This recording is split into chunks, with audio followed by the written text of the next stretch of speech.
Welcome to History 112, Lecture 40, The Prosperity of the 1950s. To review, immediately following World War II, there was a recession in 1946. This was a result of reduced government spending, ramping down on the arms industries and so on, high inflation due to pent-up demand of the large amounts of money available in savings and income, and the elimination of government rationing and price controls. There's also going to be widespread labor unrest, as many of the issues of the labor movement have been put on hold for the duration of the war. Now, what this all means is the economy needs to get back on track quickly, and there's a need for a readjustment to peacetime. Now, once that is in place, there's a general economic expansion all the way up until about 1972. Now, the gross national product is going to grow 250% in the first 15 years following World War II, from 200 billion to over 500 billion. There's going to be an unemployment rate of 5% or less throughout the 1950s. There's going to be low inflation during Ike's presidency, and it's going to average only 1.5% per year. There's going to be rapid growth in incomes, and incomes are going to more than triple in the 15 years following World War II. And the average family in 1955 is going to have double the income of a comparable family from the 1920s. And this is all going to mean that there is the highest standard of living in the world. The United States is the dominant economy in the world. There are a lot of reasons for his prosperity. Now, first and foremost is all those pent-up savings. Once the issues of the 1946 recession are solved, even though this was one of the underlying causes, those pent-up savings suddenly become a good thing and allow the country to drive continual economic expansion. In addition, there's a lack of foreign competition because remember, most of the world's industry had been devastated by the war. There's also new government spending in the form of the Cold War and Korean War military projects. There's also the GI Bill of Rights, which is helping many returning soldiers go to colleges or buy homes. There's an expansion of the suburbs that's going to grow 47% during the 1950s, and that's going to stimulate a great deal of demand for cars and homes. And there's also a baby boom, which is going to drive consumer demand. Now, the baby boom is a result of a number of demographic trends converging right at the end of World War II.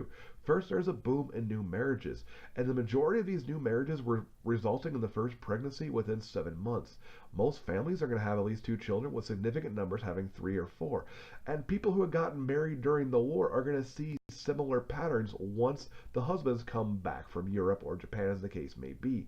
Now, the population is going to increase 20% in 10 years. The median age of the United States is going to drop, and there's going to be growth in both the raw numbers and proportion of the population below the age of majority, which at that time was 21.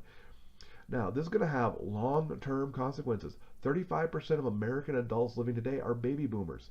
Half the population now is over the age of 37, for example. But when those baby boomers hit adulthood in the late 1960s, half of the population of the country is under the age of 28.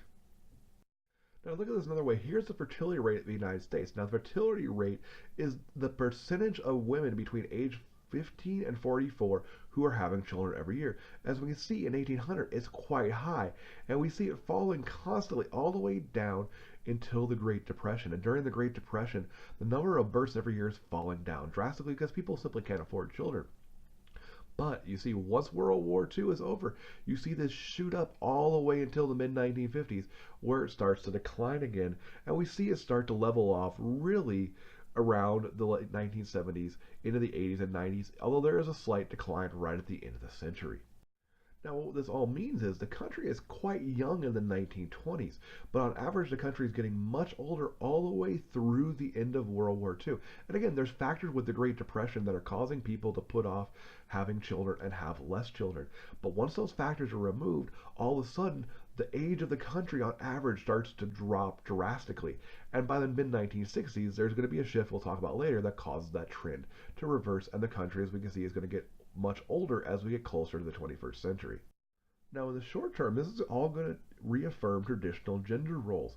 Things like the baby boom, home and suburbia, mass media, things like Dr. Spock's books about baby and child care, which is the most popular book of the decade, that's all going to drive people back towards traditional roles. Now, there's going to be a pushback that comes against this in the 1960s, but in the 1950s, it's very much reaffirmed. While in the short term, there's a lot of factors that are going to reaffirm traditional gender roles, there are going to be some changes that are going to start in the 1950s that are going to lead to that pushback in the 1960s we just mentioned. For example, while most women are forced out of the workforce at the end of World War II, A lot of women are going to come back into the workforce by the end of the 1940s and be working all through the 1950s. There's lots of pink collar jobs, for example. Now, women understand are going to be paid less and seen in the 1950s primarily as wives and mothers. But more and more married women are going to join the workforce, especially as they reach middle age. And there's going to be long term consequences as more and more women become more financially independent. Now, one of the biggest changes that emerges in the 1950s is where people live. A lot of people are going to move to the West, and we're going to see the biggest demographic shifts there. We're also going to see this was a region that disproportionately benefited from the New Deal and disproportionately benefited from wartime spending. And this is in part because the West had the space and resources to build large scale factories, where in the East they tend to rely on small, inefficient factories. And that's going to mean once the war is over, all of these really efficient factories in the West are going to win those military contracts, and it's going to bring a lot of jobs and economic development. Now, there's going to be some other industries like the oil industry that's going to drive growth, for example, in Texas, and climate is going to play a role in this.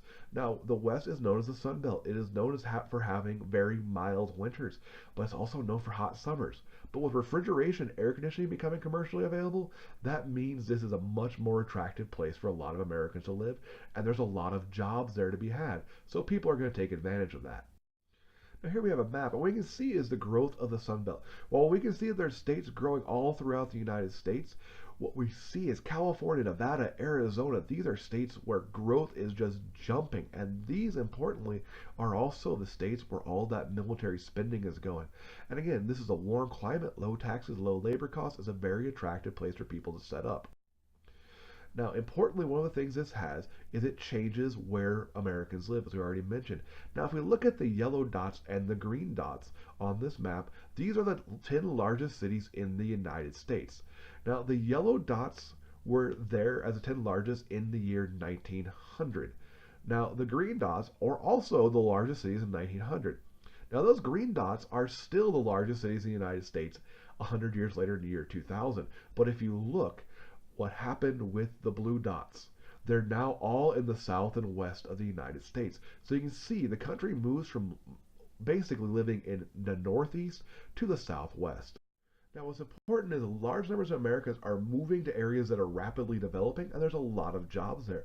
And people begin to really believe this prosperity is unending. Now, if you remember, we talked about Keynesian economics back with the Great Depression and back with World War II. And a lot of supporters in the government really bought into these theories because all their experiences tend to confirm what he was saying. Now, his economic theories are, by the 1950s, are going to become an article of faith among the public, and the rapid economic growth is going to make people think this will be endless. And a lot of Americans begin to believe that increased production and prosperity will ultimately end poverty within the United States. Now, as a result, people begin to believe that massive, unchecked growth is going to be a great thing. So companies are going to tend to consolidate and take advantage of economies of scale. Once again, big government contracts are going to tend to go to large companies, and it's going to quickly reach the point where 1% of businesses are going to earn 50% of the profits. And it becomes an article of faith among corporate America that a company should maximize production and buy smaller companies to drive continued expansion. And they're going to do this even when small companies that they're buying have nothing to do with the company's main focus. And farming is going to see a similar trend with consolidation to very large scale industrial farms. Now, the impact of this, though, in the short term is going to be that companies are going to tend to work with unions rather than risk disruption in production and expansion. Now, the unions are going to gain a number of key concessions about wages, and they're going to tend to shift their focus towards wages and benefits rather than a say in how the shop is run.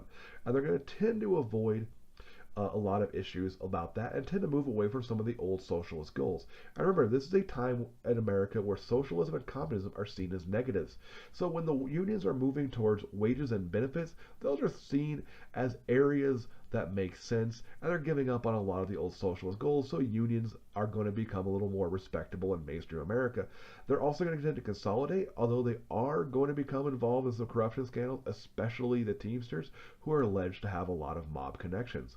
Now, importantly, in those states that were right-to-work states where unions have very limited powers to collectively bargain, there are really no gains for unions or for the types of workers that they would normally organize. So what's the big idea here? Well, the economy is going to boom, and the country is going to get younger, and all of that's going to fuel a consumer culture, and it's going to fuel a culture of conformity we'll talk about in the next lecture. But really importantly, most people see the prosperity of the 1950s as being unending, and that is, while not unending, something that's going to continue for quite a while and become something that's really central to the culture of this time. See you in the next lecture.